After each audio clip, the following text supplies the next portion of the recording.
Lakeland PBS presents When the Music Stopped. Made possible by the Minnesota Arts and Cultural Heritage Fund, with money by the vote of the people, November 4th, 2008.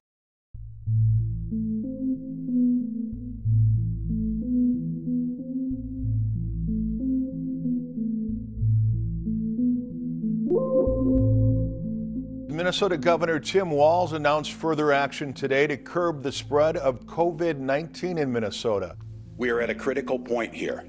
If we get beyond that curve where community spread accelerates to the point that our hospitals can't keep up, that our respirators are not be able to, and some of the things that we need to get to folks, it becomes a really critical situation. We need to stop congregating. We're going to close the bars, we're going to close the restaurants, we're going to close the places where we gather, and understanding that this is the magnitude of what we're doing is not lost on any of us. The impositions that it will cause on people are not lost on any of us.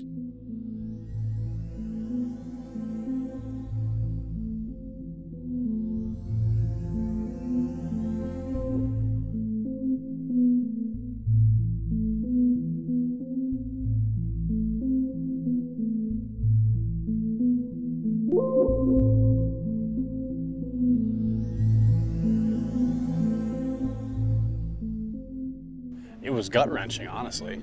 I mean, this is not only something that I love to do and it's just a hobby, but it's my living. I mean, I have a family, and this is what I do. So it was so much of, how long is this gonna last? Do I collect unemployment? I don't really wanna do that. Do I get a different job? Well, I could, but I have everything invested into what I'm doing here, so it wouldn't make a whole lot of sense.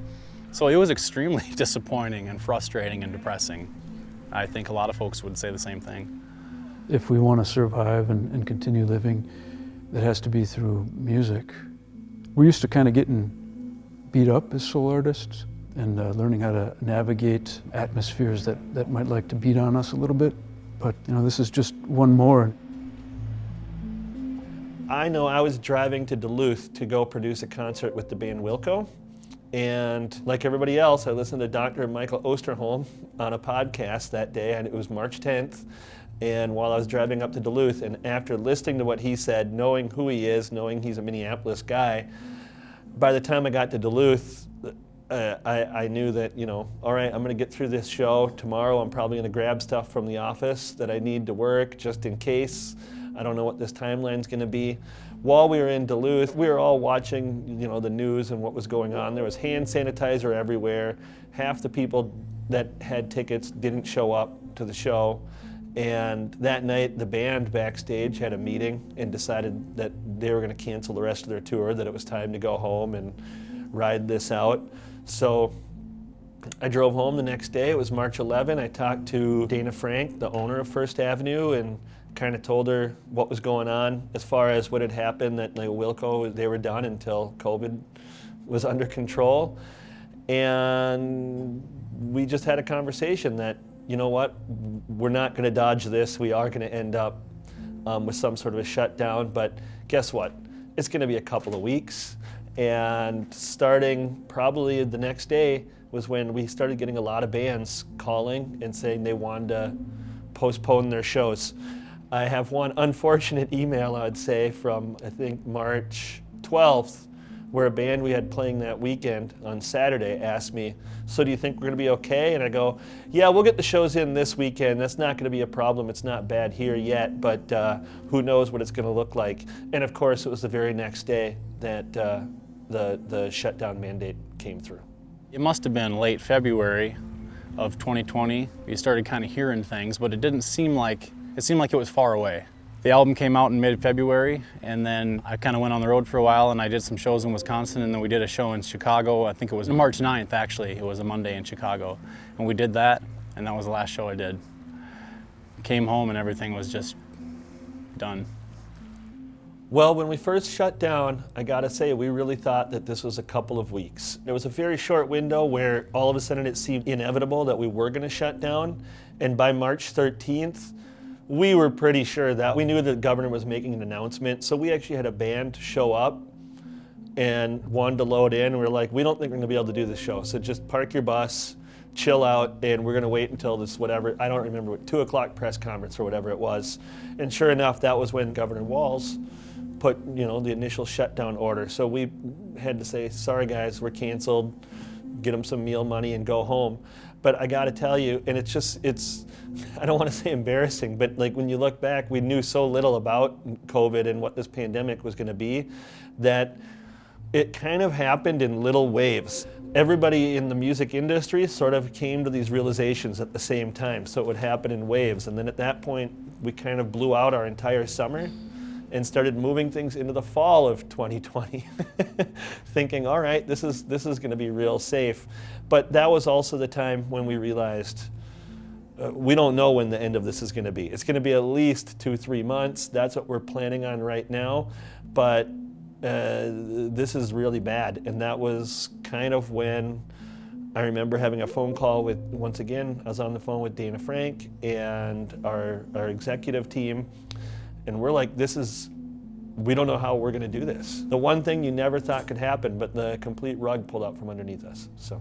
It was a range of, some of the bands just didn't feel comfortable. Some of the venues were closed. We thought about doing parking lot shows, and we did one of those. But as far as bars, nobody was doing inside shows, at least for a year and a half. And some of the outdoor festivals that we were doing. I remember we went to Zoom conferences for Mississippi music and made the decision pretty early on. We start doing our planning in January and February, and we had all the bands booked for 2020. By April, we decided we're not holding it, and we would have started middle of June, but we just thought with everything going on and all the restrictions that it wasn't the safest thing that we could have done, and so we decided to take the year off. Personally, and I'm sure it was that way for a lot of musicians, it was super hard to go from maintaining your life, your home, whatever, you have to work or you don't get paid. And when you can't work, you don't get paid. So that was really, really hard. It is work. That's the thing. A lot of people want to say, oh, you play in a band, do you? Whatever. And I was like, well, yeah, but there's a lot behind what you have to do to make these things work, especially if you do it yourself. You don't have agents or managers or whatever. Like, I don't even know what those people do, honestly. I've just done it myself for so long. But yeah, there's a lot of work that goes into it. Travel time. Sometimes you gotta be away from home, be away from people you love. So I think that's probably the best part of COVID is got to stay home. We all got to stay together for an extended period of time, but also we gotta go out there and play or we're not gonna eat.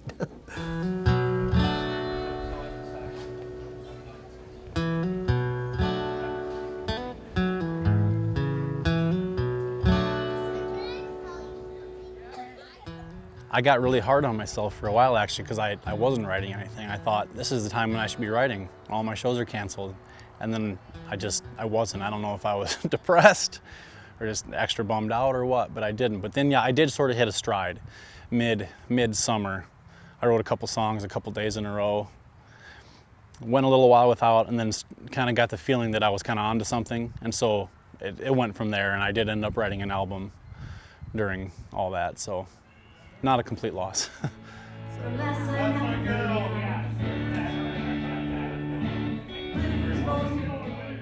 I think during the pandemic, a lot of artists realize their power amongst, themselves and with each other as a group and as a community. And when I say their power, also their worth and ways that they can collaborate with one another to make our community stronger and better and make our arts community thrive even more. And it was like a lot of, we're gonna tough this out. I think, looking like we're almost on the other side of this, we as artists collectively realize our worth more than we did before. And I think that's important. Well, when COVID started, we were home. We had to be home. And that forced me into more songwriting. I've been using all my time to practice my guitar and try to get better, learning different styles of guitar, which kind of opened it up to writing songs.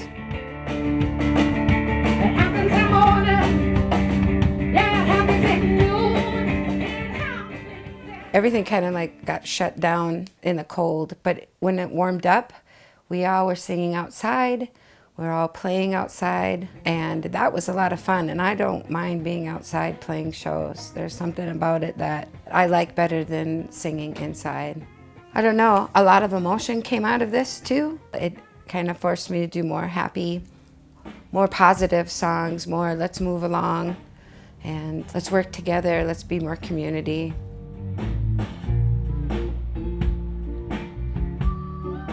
Post-COVID music for me has been a really important time of self-discovery and reconnection with the initial spark that drew me to music. I was guilty of maybe getting a little burned out, trying to do original music that was maybe not paying the bills but was edifying and great with my friends, and then doing, you know, all of this session work that was also really fulfilling in a different way. That was how I was making my living, and trying to do that all at once and saying yes to everything and great opportunities with great people. And I was on that treadmill for a number of years, and I absolutely loved it and was very grateful to be able to do it. But when everything stopped, I had a chance to say, wow, like I haven't rested in a while.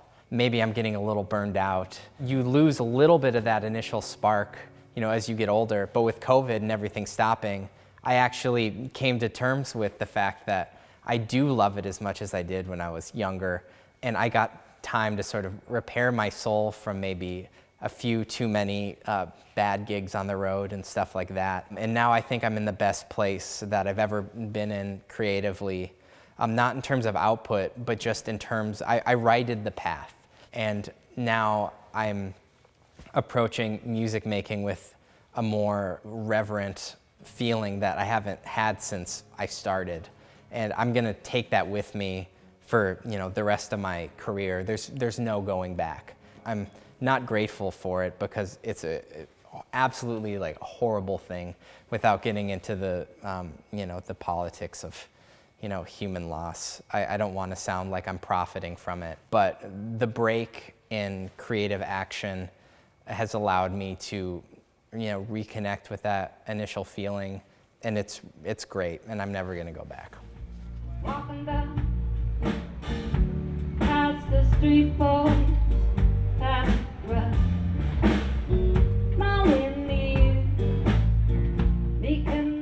I have noticed there's more pick-in circles. I have noticed that more musicians are just, let's just play tonight and do like an improv hootenanny. I notice a lot of the folks from Kind Country and Feeding Leroy, Mississippi Mike Wolf, Jacob Mann and Owen Mann from the Salty Dogs, myself. We're just collaborating and let's just play together.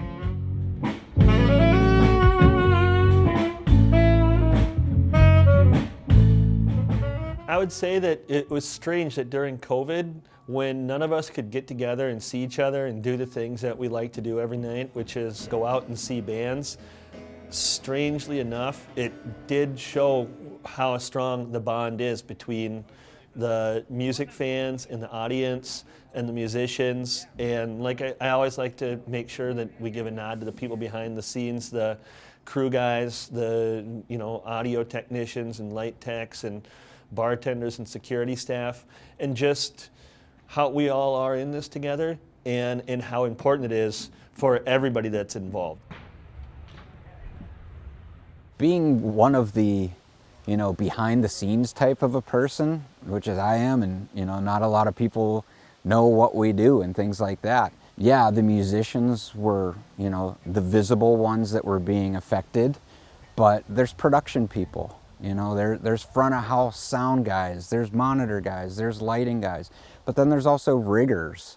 There's the truck drivers driving the equipment around. There's the suppliers. There's the venue people, the ticket takers, the people selling concessions at venues. And it wasn't just music, it was theater, it was sporting events. I mean, it's huge. There's thousands and thousands of people that were directly affected.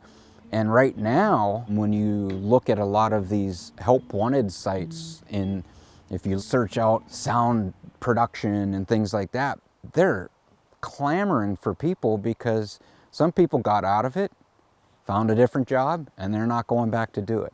And so now there's a huge glut in the market looking for help for people learning how to do this trade. Yeah, like sound guys, setting up the sound. They're not, they probably weren't getting paid. The venue wasn't getting paid. One thing that I was real proud of that we were able to do was we were able to maintain a connection to all of our furloughed staff. We made sure that we sent out like a weekly email, which doesn't seem like a lot, but just trying to like maintain a connection with everybody while they were spread out. Some people stayed with their parents, and some people, we're all over the place. And we didn't want to lose the sense of community we have just amongst our staff and amongst the people here that put on the shows. And so even though we couldn't do that, we couldn't have them come in, we made sure to stay in contact with everybody and stay a resource, whether it was helping them navigate unemployment or find, eventually, connect people with vaccines or connect people with testing opportunities and things like that. But then we also, we wanted to maintain a connection with the audience and the community. Unfortunately, we were able to do a lot of that through non-stop, constant show postponements. So anybody that had tickets for shows here got a lot of emails from us over the real shutdown time. We really wanted to get through COVID and get back to normal. So we were trying to mind all of our P's and Q's. We didn't want to, if there was social distancing rules, we were going to enforce them. If there was masking rules, we were enforcing them because we want to get through the other side of this thing. So when we came and really figured out how many people we could have in the venue, even though we normally in First Avenue, we can have 1,700 people on a normal concert. During a COVID concert with all of the various restrictions, we got it all the way up to 62, which is just not enough people to make any money at all. It costs us almost as much to open the doors for 60 people as it does for 1,700, because you still kind of have, you're still paying rent, you still have all of the other things, the utilities and the audio and light techs and whatever. But regardless, it was a way. We had musicians that really wanted to find things to do. And so thankfully, we were able to team up with some live stream companies, and we did a few different models. Like we had some where artists came in and they didn't want to do live. So they would come in and on a kind of closed set, record shows. Some of them came in 4 days in a row, recorded 4 different shows, and then they had their live streams set up for, a month later. And then, we transitioned into doing some really lightly attended shows while we passed the time until we could kind of get back to business, which happened this past July, and now we're just hoping to stay in business. Having live streams, there's a fella that just had live streams every Thursday at his house just to keep musicians playing, and the Venmo tip jars and the PayPal tip jars were out there. So I feel like there's a lot of people that were trying to help artists make money during this time. Venues were having places, private shows, COVID, nobody there, live stream. Because a lot of us, this is our job. This is the only thing that we had going. And there's some venues that are just reopening and they were struggling too. And there's musicians that, let's not get paid right now. Let's just get this back, let's just get our feet back going, both of us. I'll put a tip jar out. We can live stream it, or we'll just have a tip jar out. Don't pay us. You need to get your feet back too. And I think there was more of a teamwork with that. More recently, we've kind of peeled back on the live streams. We felt like we were kind of overdoing it. Felt like we were kind of getting into a rut because it was the same thing staring at our camera. And we missed the people. And I started to kind of get down about not getting to perform. And the challenge was real. And at that point, I made a very conscious decision.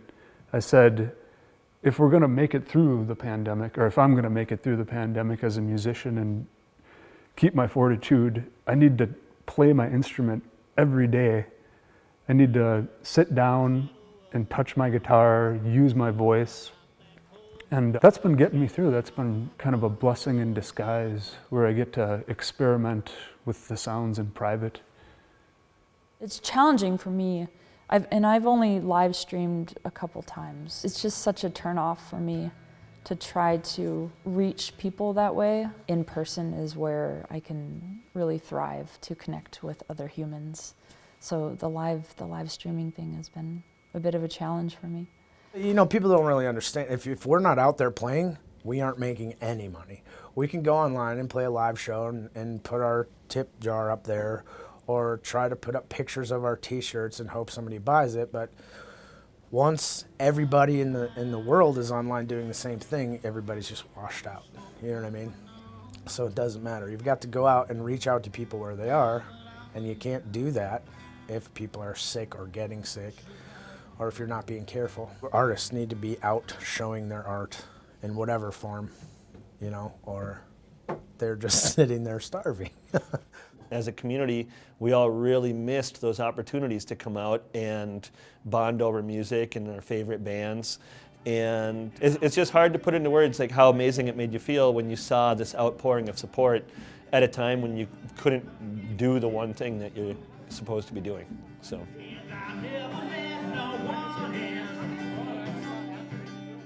I recall having a conversation with Dana Frank, the owner of First Avenue. We were talking about this is going to go on longer and be more painful than we ever really could have anticipated. And we knew that at that point in time, some of the big players in our industry, namely Live Nation and AEG, it was being reported, I don't know if I saw it in the Star Tribune or in Billboard or something, you know, it was being reported that they had a seat at the table at the White House trying to figure out how we're going to deal with this and how the industry is going to deal with this and if there's going to be any support or government relief. And I remember very, very well standing in my basement on the phone and Dana said, well, we need a seat at that table. And I said, Dana, like First Avenue doesn't have a seat at that table, you know, like we're in independent concert business. We don't get invited to the White House. She's like, but we need to be there. What can we do? And I told her, I was like, I don't know. That organization does not exist. One of the things about independent concert promoters and independent venue owners is they are independent. And we're all friends, but we all do things different ways. And we've never been good at organizing for our collective good. And Dana said, well, now is the time. We got to do it because otherwise we're not going to get represented and we're not going to get help. And I got to tell you, it was the most amazing thing because in the matter of 48 hours after that conversation, they had a name, and I think they had maybe up to 1,000 venues had already signed on to the NEVA. And over the course of the next week, it just kept ballooning to, I don't even know how many venues are involved at this point, but I know it's several thousand. And the speed with which Dana and those original people were able to put that organization together was honestly amazing. I've never seen anything like it. By organizing and getting a collective effort, they were able to go to our senator. Obviously, Senator Klobuchar has been a gigantic hero of this whole effort of helping us small to medium-sized operators that really just, we had nothing. We had no income. We still had all sorts of expenses and really no idea when we were going to get through this pandemic. And of course, there was PPP money in the beginning, which is really a loan. And the way it was designed, while it was really helpful, we really couldn't be in business. And so it was designed as a way to, you know, keep your employees working, but we really didn't have anything to do because when we can't have shows, we also don't need bartenders or any of those other people. So it wasn't designed really for our industry very well. And Dana and NEVA, they just had a singular focus. Well, I don't want to say singular, they were doing other stuff as well, but they just had this dogged focus on the Save Our Stages Act and that it had to get through and that it was the only way that it was going to save our industry. And I fully believe it is the only way that they were able to save large parts. I don't think there would be hardly any independent concert promoters, independent booking agencies. I don't know how anybody would have gotten through this pandemic without those efforts and without the Save Our Stages Act getting passed.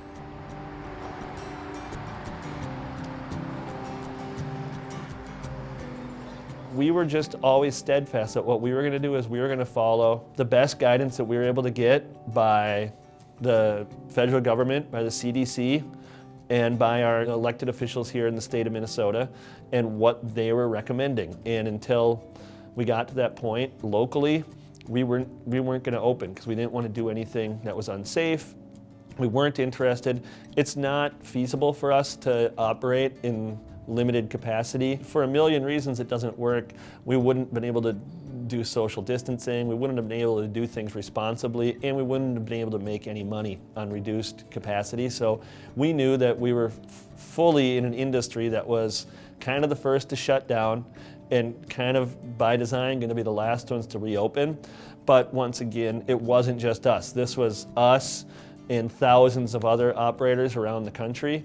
And we stayed in contact, regular contact with all of the booking agents and the band managers and anybody else who is in kind of like the behind the scenes ecosystem of putting these tours on the road. Even if Minnesota was great, if COVID went away in Minnesota, well, it really doesn't help a touring band because they're not driving from their home to First Avenue. They're driving from their home to Chicago, to Milwaukee, to Minneapolis. And so we knew that this was a national thing, that it had to be a national effort. And so we all kept watching the best doctors we could and like trying to like be optimistic and look at where predictions were as to the course of this virus. Of course, once vaccinations came out, we all started realizing, all right, it looks like fall could be pretty good. And I would say it was around January of 2021, after the holiday break, when we all decided, all right, and when I say we all, it just kind of seemed industry-wide. Everybody started looking around saying, all right, fall, the numbers of vaccinations and the way things are going, it looks like it would be safe to book tours in the fall. So we all just circled Labor Day and said, okay, that's when we're going to reopen. And of course, things happened a little bit sooner than that. One by one, all the states kind of started allowing people to open up for business with either no restrictions or much more lax restrictions or whatever. And so as a company, we decided in May that, well, we can't go full bore anyways. We can't open. We have to bring back all of our staff. We have to do new training. Obviously, not everybody's coming back, so we're going to have a lot of hiring to do. And so we made a deliberate plan that, all right, we're going to do this in phases. And we started by opening our restaurant, and we did that only around events. So if there was a Twins game, then we'd open the restaurant. If there wasn't, we didn't. And we kind of just timed it out. We're like, let's start small. We'll start with 7th Street entry, 250 cap room, and let's do that in July. So even though we got to go ahead end of May to open back up for business, we actually waited all the way out until July 2 before we started actually doing concerts. And we just wanted to be deliberate, and we also didn't want to start bringing staff back and be like, all right, you can work Friday, and we don't have another show for 3 weeks, and so see you then. And so then we just kind of, realistically, we went one a week, kind of. We opened the 7th Street entry, and then the next week we were able to open the Turf Club. Then we opened First Avenue during Pride Week and got to have a couple of great big, really super fun dance nights. And yeah, Fine Line, Palace, and Fitzgerald kind of just fell in line. So over the course of 6 weeks, we opened up 6 venues. Main on feelings getting stronger again. Long black ribbons getting longer, my friend. Main on feelings getting stronger again. I know you're so doggone far away. Yeah.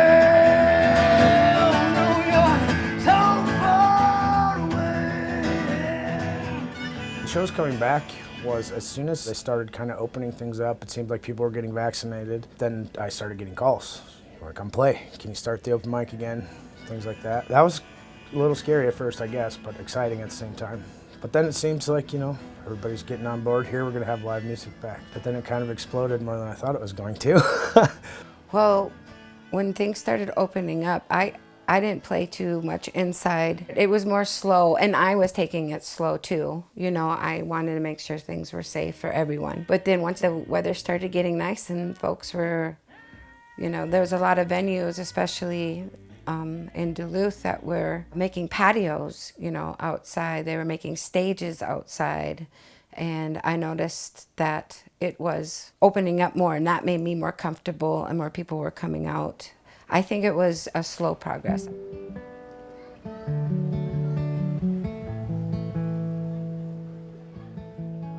I noticed that it was going to be really tough to get back out there because venues were struggling to pay their bills. So I didn't want to be the one to go, hey, pay me money that you maybe don't have. I think the very late April I got an offer, and kind of started from there. It just kind of snowballed. So picking up in May, I've been pretty busy since. I mean, and it was kind of hit and miss. Some of the annual things that I would do every year, it was half and half. Muskie Days happened last year, but it was at a much smaller scale. Muskie Days this year was a big deal, and I was contacted in February that was happening. On Mississippi Music, we decided to wait until July to start because that's when a lot of the restrictions opened up. So by July, I felt pretty comfortable that, you know, things were gonna go and start happening again, and then they slowed down again. So I've been very cautious too about myself picking and choosing which events that I want to do. I wasn't exactly ready for it is the thing, and I started getting emails and calls from places I've played quite a bit, and then, you know, a bunch of places I hadn't played before. And so, because I hadn't started booking at all, I was just waiting, you know, to see when things were going to be safe and smart to do it. I felt like I was in a spot where hopefully I wasn't going to get anybody sick being vaccinated, so I was all about it. And they made adjustments, and they wanted music back into, well, anywhere. In the past year, I've worked a show at First Ave. I did production for it, and I've also been a spectator at a show at First Ave in the past year. And they're taking a very strong stance on it with being vaccinated or, you know, testing. And their response to me is that they are one of the biggest venues and owners of a lot of properties in the state of Minnesota, and they want to, you know, set an example. They don't want to have to shut down again. Yeah, I would say that through a lot of this, while we've gotten a lot of help, we've also had to make some decisions on our own and be a leader. There was no real guidance. I know in some states or municipalities there was a little bit more, but especially here in Minnesota, we just went from you're essentially on lockdown to there was the next day it was, all right, lockdown over and no mask mandate anymore. So just go about your business. And so we just had to take a step back and say, we got to figure out what's best for our business. And it might not be popular, but we're going to be leaders in this effort. And I'm proud that I work for a company that feels that way, first and foremost. But I also think that it's a great sense of morale for the people that work here, besides myself, for the staff at large, to see First Avenue kind of step out and be a leader in this area and just say, look, this is what it's going to take for us to do shows safely.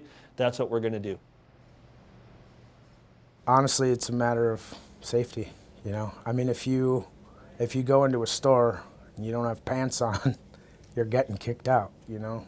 And it's not necessarily taking the freedom away. It's just making sure everything's sanitary and everyone's okay in there. I hope that continues and does.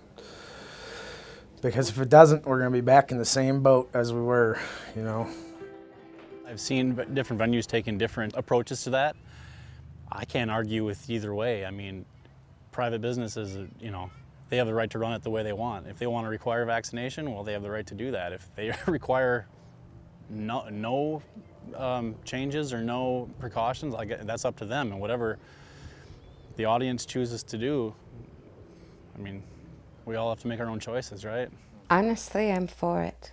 And they don't want to spread it more. And if people are willing to get vaccinated, it is more safe for us to be out there if you're vaccinated, in my opinion. I'm sorry for the folks who don't believe that they don't want to get vaccinated, but we got to watch our backs and they got to stay alive. And if they feel like this is the safest way to do it, I'm for it. And I'm going to take what I need to do to keep myself safe. I'm vaccinated. I just want this to be over so we can go back to normal and people as artists and bars and venues can survive. And if they want to have, you got to show us a card, I think that's great. If they feel that's the way we're going to keep everybody safe and we can still do this, I'm for it. We have had some bands that aren't happy with it. and they're allowed their opinion, but it's not going to sway how we feel about this issue. We still feel we're doing the right thing. And even now, I'll say a lot of artists are all making their own policies. And so it's still a little bit confusing in that night by night, you might have different rules at different shows or different venues or whatnot. But it feels to me that the industry is coalescing around some basics, which would be either you need to be vaccinated or you need to provide a negative test. It's more, is it 72 hours or 48 hours? Do you accept rapid tests or no? But I think we're getting there, and once there's kind of a general set of rules in place, I think a lot of that confusion will just go away, especially with time, as time marches on. My first show back at live, I felt like I had a fire in my belly. You know, I was so excited to be with people and sharing my story, sharing my song, because I've needed that. As a performer, that's what we want to do. We want to, at least for me, I want to connect. And having that physical connection was amazing. And I was nervous, but I was so excited to be able to share it. So I was pretty excited in my first show. I had lost my stride. I was so used to just doing this, packing the van, unloading the van, doing my thing. It was like clockwork. And I had almost forgotten how to do that, you know, and so I felt very nervous about that. But it came back pretty quick. Well, of course, it took me a minute to get, like, you know, I was like, whoa, I can't believe I used to play this long. But that was really kind of fast, you know. You get back into it right, you know, real quick. The crowds in the places, it was kind of surprising at first, because sometimes, you know, there's always like certain tables or whatever that are doing their own thing. Fine, sure. But it seemed like when, especially at first, and it's still there's that whole excitement and everybody's just jacked. The other thing I've noticed is people are listening more to like slower, more involved songs or sad songs, and just really like letting you know they enjoy it. Yeah, audience is very receptive ever since. I feel like they were just happy to be out there again. They've been missing out for so long, just like I had and other musicians have. We needed an audience, they needed the music. So yeah, it's been very good. There's such a spiritual experience when you go to a live performance and you're with all these people and you're singing along to these songs that all of you know. It's a church, it's a religion in a way, you know. It's that's where music fits for me, and all of us. I think we're all kind of craving that. I've seen a huge change in appreciation post-COVID, and I think that part of it is just the post-COVID exhalation that everybody's gone through. But no, I do think that people really have understood that we have a special thing here. In the spring, when vaccinations started to be commonplace, I mean, I booked my entire calendar in like 3 weeks. You know, I do my own thing, and then I play in 2 other bands, and literally within 3 weeks, I was booked all the way out to like now, which is like November. And obviously, us as musicians were thrilled to be back on stage, but the audience members were kind of having the same experience. And I had a lot of people come up to me this summer and go, oh my God, I had no idea how much I was gonna miss this. I have no idea how important, this was the bigger thing than I thought it was in my life. And I don't think that's unique to Minnesota at all. I think that's just a natural human reaction to what we've all been through together. But absolutely, we felt it. All of us musicians felt it. Yeah, it's interesting. I find I'll hear from people and from listeners that some of the songs on this album really stick out to them as being a soundtrack for what they've been feeling during lockdown and during this big, huge shift that we've been going through. And they're always surprised when I say, well, actually, the song was written before the idea of the pandemic was even in any of our minds. And I think that is, in a way, feels like it can highlight the fact that if a song can touch you and resonate with you, and you can find some meaning within it, that means that the song can be transferable from the artist to the listener. And sometimes as a writer, that's what I really strive for. I want people to be able to relate to my songs in whatever framework they're sitting in their lives. The audiences are just as rabid for music as the musicians, I think, even more so. I think that was also the initial push with the venues, was they had people, when are you going to have music again? I've noticed, tip jars filling up more, CD and t-shirt sales are, people are excited to have it back and respect it a little more. It's actually a person that they can connect with, and people are listening and really having a good time. I feel like there's a bigger energy. I feel like kind of what they've been experiencing during this time, and it was tough on a lot of people. And I feel like their energy and what they've been missing during COVID was coming out. Like I could feel their energy coming back. I could feel the love. I could feel that they were happy to be back and listening to music. And I do feel like they were connecting better. There was more empathy. There was more, man, I was struggling, and boy, do I need to hear that song right now. Even if it's not what I was trying to come across, and they had their own interpretation of what the song is, they would come and tell me that, that really touched them, or I can see it in their faces. It's overpowering, and it's something that I strive for in every song that I sing, every word that I sing. Every gig is the most important gig in the world. I've always known that intellectually, but if you're working 7 days a week for years and years at it, you kind of forget that. So I feel like I'm in a really great place now because of COVID. Financial issues aside, because that's a problem for all artists right now, but I think as a creative, COVID actually saved my life in a lot of ways. And if we ever did take for granted getting to perform for people, I don't think we do anymore. Art and music, I think that might be the only thing that got a lot of people through. I know it helped with me. Even with music, man, if you're out playing all the time and you just come home, like it's a grind, just like anything else.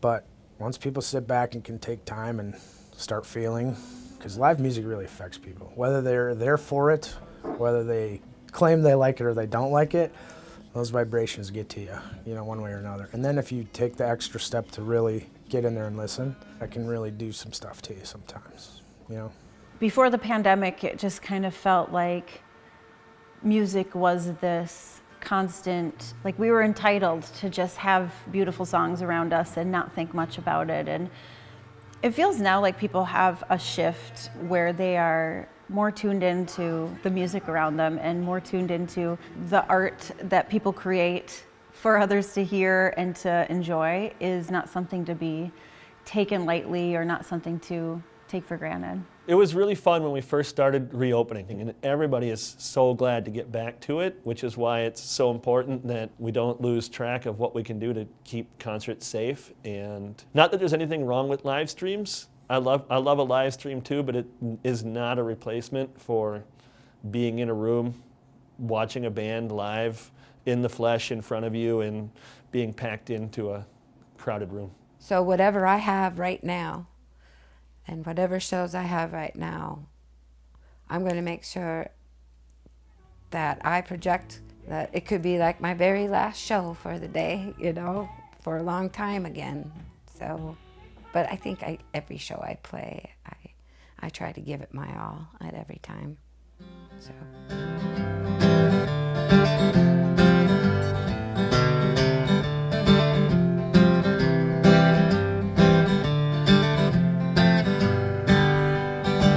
Well, it didn't take long to change your idea about a party in that little town in the hills. Me and the boys, we shoved through that barroom door and the heads turned without fail. Before I was doing so many shows, 3 hours, 4 hours by myself, which I was just kind of used to, and I thought that's just kind of the way it is. Well, due to sort of the camaraderie that was shared between so many of us, I've been booking a lot of stuff like split bills with other musicians, where they'll play for an hour and a half, I'll play an hour for an hour, or whatever the situation may be. But that's really helped me and the other musicians be able to really sort of give those songs our all. Because we have a shorter set, we're sharing it with somebody else who's passionate about what they're doing. So it's elevated it all, honestly.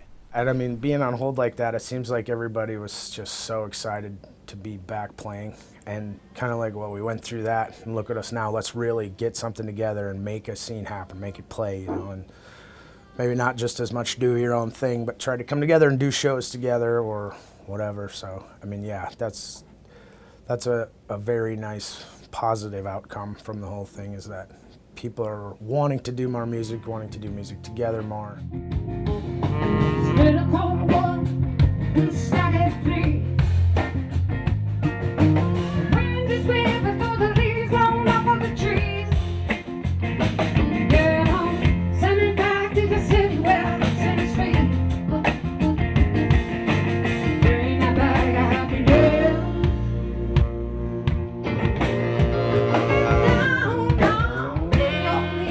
In general, we've all, as a society, we've talked a lot about how we all miss seeing concerts, and we talk about all the out-of-work bartenders and staff at all these concert venues, all of which is very, very true, but not enough, I think, has been talked about the artists who really were sidelined.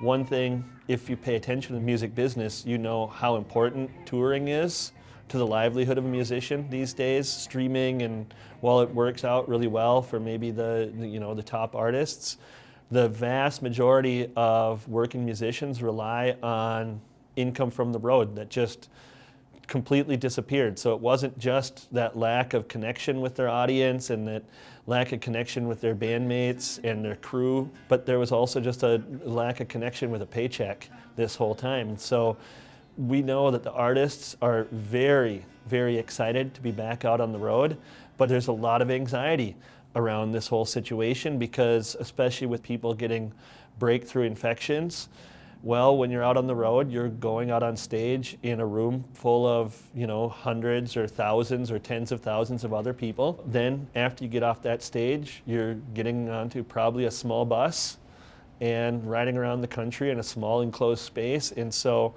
we saw like the bubbles, for instance, that the NBA did last year out in Disney World, where they're able to kind of like put everybody in a chamber and kind of make their season work. Well, it's pretty difficult to do that when you're a band on the road playing a different city every single night, and it doesn't work the same on television.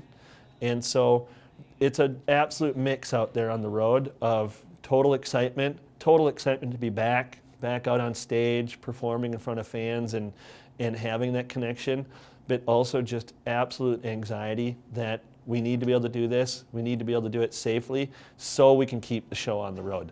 Because if you're stuck in Omaha and suddenly one of your people comes down with COVID, well, you're canceling for the next week or 10 days or whatever it is. And what do? Do you go home? You still have shows booked probably beyond that. So it is a real balancing act out there right now, and everybody from the venues to the artist managers, to their agents, to the artists themselves, we're all just trying to work together. We want to keep all of the fans and our staff locally. We want to keep everybody safe and having a good time.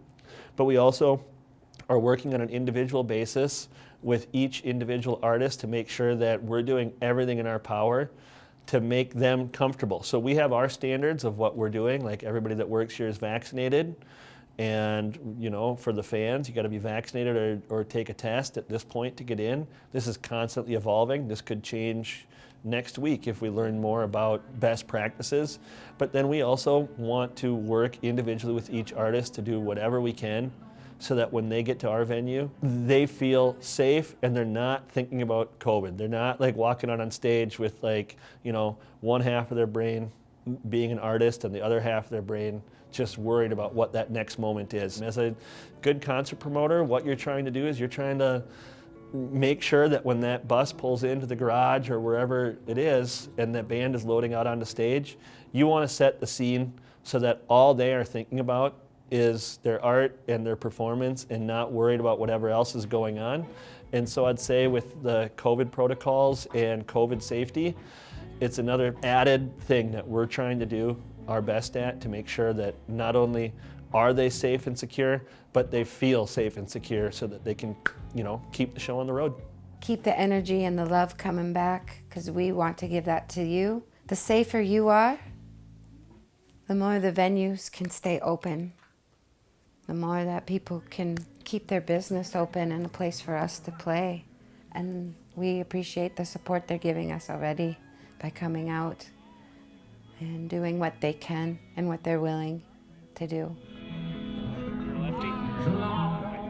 The amazing thing about music in Minnesota is there's a lot of talent. And it doesn't just come from the Twin Cities or Duluth. There's bands all over this state. I'd say go out and support local music. I mean, if anything, just buy their CDs or buy a t-shirt or something like that. That helps because there's a lot of talent. And if we don't keep supporting that, that talent pool is gonna go away. Go to the bars or go to Mississippi Music or go to any of these art fairs that have live music at it.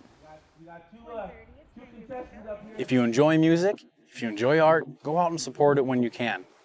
If it's not safe to do so, find a way to do it. You know, if it's within your budget, purchase the t-shirt, purchase the painting. If it means something to you, which I hope it does, get out there and support it. Yeah, because things are going like this, and who knows what's going to happen tomorrow.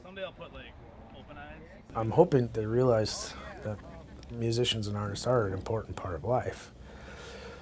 Whether the larger social construct believes it or not, you really need it. I think that's what's going to get you through. We're here for you. You just got to listen.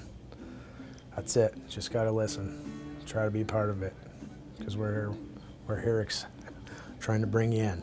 So, and please just, try to keep people safe. Keep yourself safe, your family, and everybody else, if you can. You don't even have to spend $1 to support a musician. You can get on the social media and give them a like and a share, because you never know who's gonna become a fan. Time to fight or time to die.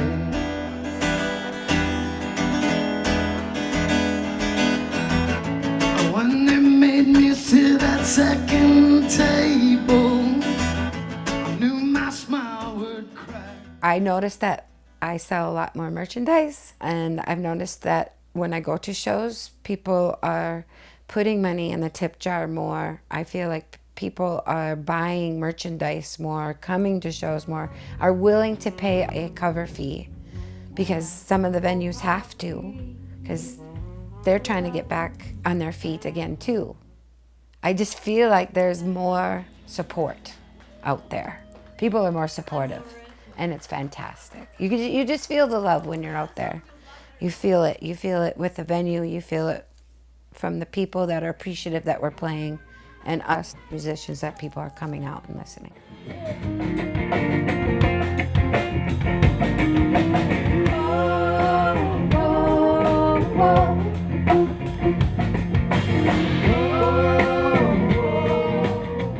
Well, one thing we did learn for sure during COVID is that we don't know a lot about this virus, and we're so happy that we're open right now. We have a full calendar at all of our venues, and we're loving seeing everybody back.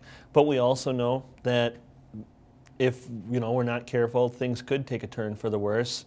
And while we hope to never have another shutdown, we know it's a possibility. But at least if we get to that point, we have the experience of how we dealt with it, so we wouldn't be, I guess, writing the book for the first time. We would know how to proceed. There'd be a lot less questioning about how deliberate we need to be with each one of these steps, and also as it pertains to postponing shows. Unfortunately, we got really good at that, like both our team and virtually everybody else in America that does this job. So we're optimistic we're not going to get there. We're optimistic that people are going to continue to get vaccinated, and we're going to continue to learn more about how we can safely do shows and keep these bands on the road and keep everybody safe while they're doing it. But if it gets there, we're going to buckle down and get through it, and just do our best to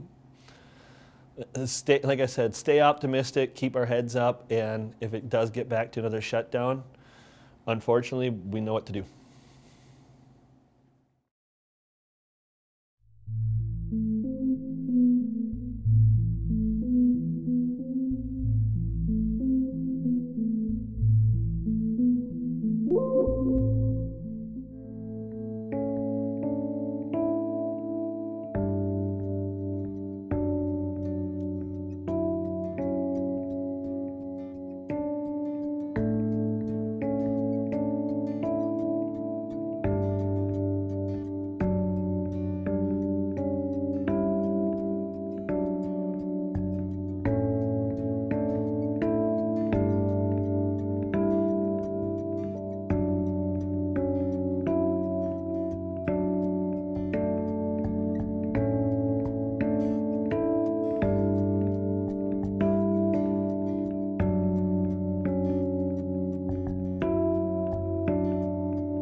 Lakeland PBS presents When the Music Stopped. Made possible by the Minnesota Arts and Cultural Heritage Fund, with money by the vote of the people, November 4th, 2008.